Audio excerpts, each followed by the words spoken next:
What's going on, everybody? This is Afro Think Tank. This is going to be, do you believe this shyte Islam?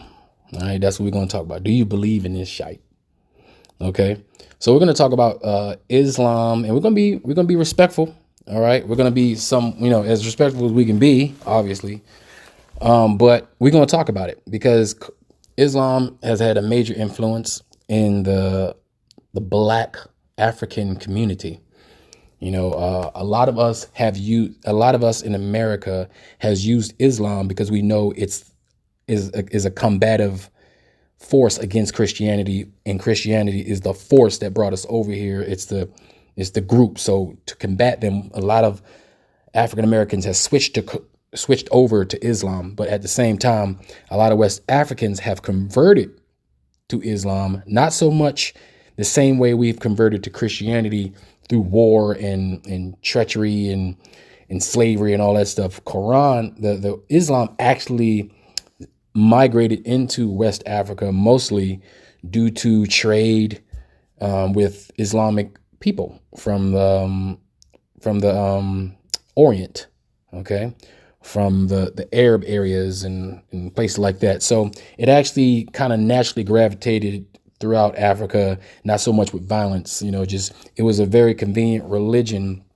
to adopt because Islam forbids the enslavement of other Muslims, and Muslims are not supposed to do things to Muslims. So it's actually a pretty smart thing to do to convert to Islam, so you won't have to deal with being captured into slavery or having to deal with just the atrocities of not being a Muslim. Okay, so it just made sense. It kind of naturally spread throughout West Africa, and a lot of Africans who were captured into slavery were already Muslims when they came here. So it is a religion that we had prior to mass incarceration and all these people coming out of jail. All of a sudden they're Muslims and stuff like that. So there is a history there. But I want to talk about some of the things that's in this book. And I want to ask these people, the people who believe that Islam is a peaceful religion. It helps them with their lives. The stories help guide them. I understand I understand all of that. But if you're truly a true Muslim, right? If you're a true Muslim and you submit yourself to God, you have submitted yourself to this book. Now we know how Muslims take their disrespect of the Quran. All right, they will lose their mind. Okay, even more than a Christian, they will lose their mind if you disrespect that book. That's how they hold that book in such high regard. So that tells me that every word in that book is important. It's the word of God. So I want to know if you believe it, or are you just a Muslim because you don't want to be a Christian, or are you a Muslim because you're afraid of what's going to happen when you die? You're afraid of the unknown because we don't know it, so you want your insurance policy, which is this religion. You hope is right. You hope it's right. So that's your insurance policy. You're a Muslim, or maybe you just want to be a part of a group, or whatnot. So let's ask Quran 65:4. A man can marry a girl who hasn't reached puberty. So it says that, a man can basically marry a child and have sex with that child. Pedophilic activities justified in the Quran. I mean, is that something that you believe? You believe that shit? Do you believe it?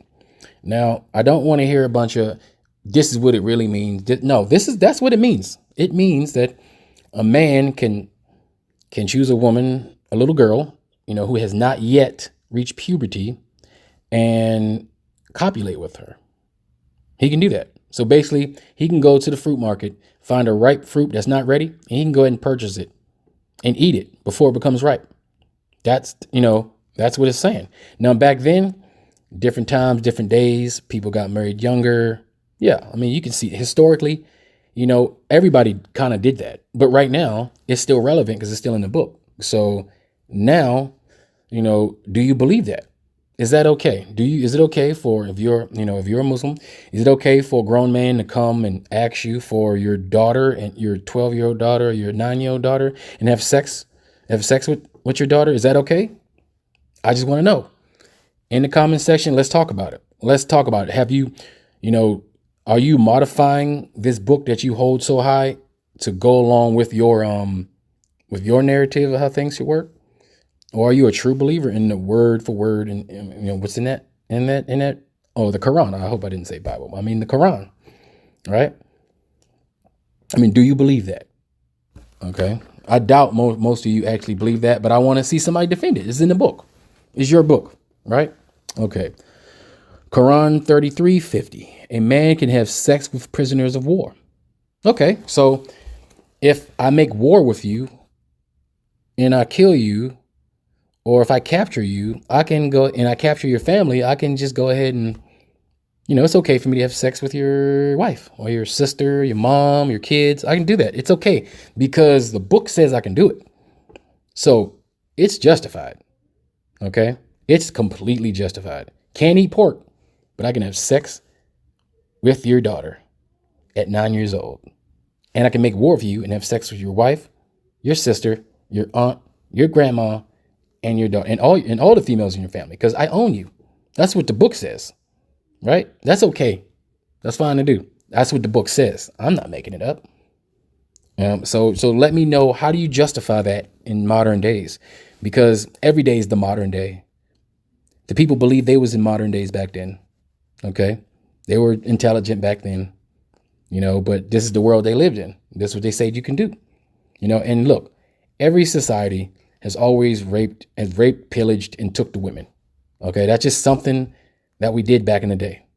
That's just something, there was a reason for that. It was a more barbaric time. It was a reason everybody did it. Everybody did it to some capacity, right? But this book says it's okay to do, So is it still okay? Do you believe in that, shyte? Because that's your book. Okay. Quran 2:282. All right. A woman's witness testimony is half of that of a man. Okay, so Quran. Oh, here we go again with this woman thing. It seems to be very similar to Christianity. Okay, so if a woman sees something and testifies against it, her word means only half, meaning there's no weight behind her word. She's almost meaningless. You need two women to equal a man. For you Muslim women, do you believe in this? For you Muslim men, do you believe in this? Do you believe that your Muslim wife is only half a person? Do you believe that your Muslim daughter is only half a person? This is in your book. This is what you pray to. This is your life, right? This is what you chose. This is the doctrine you chose. So do you believe in this? Because this word, these testaments, these words, these commandments from your God is just as important as all the other stuff that you tell everybody, about your religion, right? So are you going to own up to this? Or are you not? What are you going to do? Can you be a true Muslim if you reject what's in the book? Are you really a Muslim, or are you pretending to be a Muslim? Because you have to be a Muslim, because if you weren't, the people around you will have a problem with you, or you'll be a pariah. Let's get down to the nitty gritty. Okay. Answer the question. Let me see what y'all got to say. Does anybody who's Islamic have the fortitude to go in the comment section and actually defend this? Okay. Quran's 9:29. Fight non-Muslims.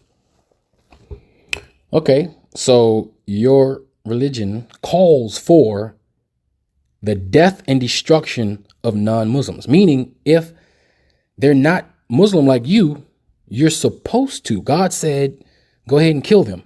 We talking women, men, children, kill children. Is in there. Is in the book. Now I'm giving you the position of the whole actual the sayings in the Bible and the Quran from my other video, so that you can go there and look at it yourself. All right, I'm not making this up. I'm asking an honest question here. So you're supposed to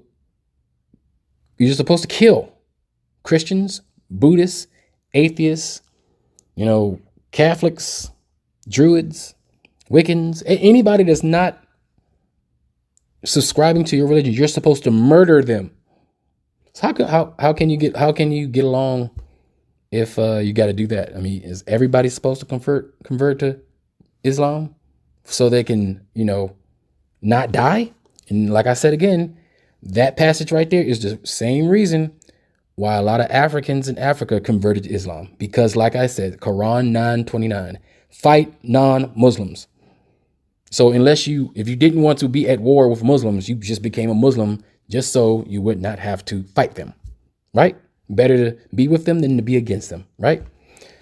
And same with Christianity. I'm sure there's somewhere in there, kill infidels and blah, blah, blah. It's all over there, so it's equal on both sides. So I'm not just picking on the people, in the Quran that it says that, because Christianity has been even more evil to humanity than Islam has ever been. Okay. We got one more. Okay. Quran 4:35. Beat them. All right. Basically, a man could beat his wife. That's also in the Bible too. A man could also beat his wife. So is it, so when your wife act up, you can beat them. You can just, you have the right as a man to put your hands on your woman. Now, in the black community, in the African American, in the black community, there's a problem with that. We have to talk about that. We have to talk about that. But is that okay? Because God said it. The book said it's okay to do. So how do you defend that? How do you justify that? And I don't want to hear a bunch of buts. I don't want to hear a bunch of, oh, this is what it really means, or no, you interpret it wrong. No, read it for what it is. That's what it says. That it's okay for you to beat your wife. Women, is it okay for your man to beat you? When y'all get into a little argument or disagreement, or if you do something he don't particularly like, should he be? Is it okay for him to beat you? If you're a Muslim, is that okay? I mean, it says it in your Bible. It's God said it's okay. Morally, it's justified. So, I mean, you believe that shite? Let me know in the comment section if you believe this. All right, and we can go all day. I mean, we can do this all day. And other people have done videos like this, asking the question, and it's just hard to get answers from people because they tend to run into an error message when they have to justify the religions that they subscribe to. Okay, so I'm looking forward to seeing people in the comment section, who's bold enough to come in there and defend the position. All right, because if you change anything in that book, if you change that doctrine, you're not really a Muslim. You're going against Islam. Therefore, somebody should be fighting you right now because you're a non-Muslim. If you start changing stuff, you start creating your own religion. That's what you're doing when you start changing things around. You start making your own denominations, your own religion, because you're just, like I said in my other video, what you're doing is you're taking the good things out of the book and you're using that to reinforce the good things that you already have within you, the God within you. All right. But you're giving credit. You're giving all the credit to some Asian guy. All right. That's what you're doing instead of giving credit to yourself as your internal God. So just come on out. Let's talk about it. All right. And we don't have to hurl personal insults. These are real things that we need to discuss. They're really in these books and we need to talk about it because it affects us. It affects us as a black community and it affects our decision making and all that. So we need to discuss this. Are you really a true Muslim? Literally, because if you are, then who would want to have anything to do with this doctrine or anybody who believes in this? Who would want to? No one. This doesn't sound like a peaceful religion, does it?